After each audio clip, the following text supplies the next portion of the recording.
Nel Regno Unito il Premier Boris Johnson rassicura con un tweet dall'ospedale "sto bene, resto alla guida del paese". Noi andiamo in diretta da Londra, c'è il corrispondente Marco Barbello.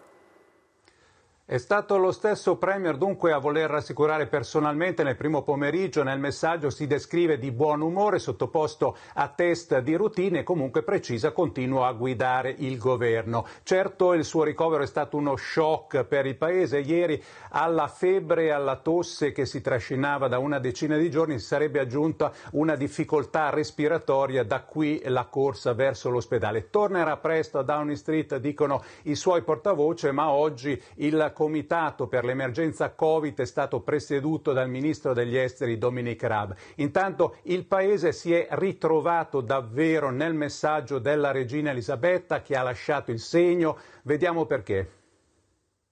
We will meet again. We will meet again, conclude così il suo messaggio la regina Elisabetta. Ci incontreremo di nuovo, una frase che è nella memoria collettiva della generazione che ha vissuto la seconda guerra mondiale proprio come lei. We will meet again cantava infatti Vera Lynn alle truppe britanniche al fronte, inno di speranza, promessa di ritorno alla normalità. Una canzone famosissima, diventata un musical altrettanto famoso nel dopoguerra.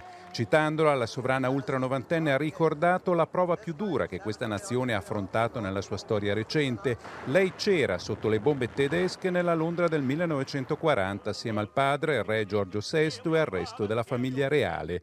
Dopo 80 anni è ancora lei a rassicurare i suoi sudditi e concittadini. Elisabetta ormai parte della storia, testimone del secolo breve del tumultuoso nuovo millennio. Invita a dare una prova di autodisciplina, messaggio non retorico in un paese che ancora vede troppa gente in giro, pochi controlli, nessuna sanzione. L'epidemia in Inghilterra dà segni contraddittori. Dopo un picco di oltre 700 morti in 24 ore, ieri si è scesi a 439. Troppo presto però per abbassare una guardia mai del tutto davvero alzata. Allora, siamo in attesa della conferenza stampa del Premier Conte.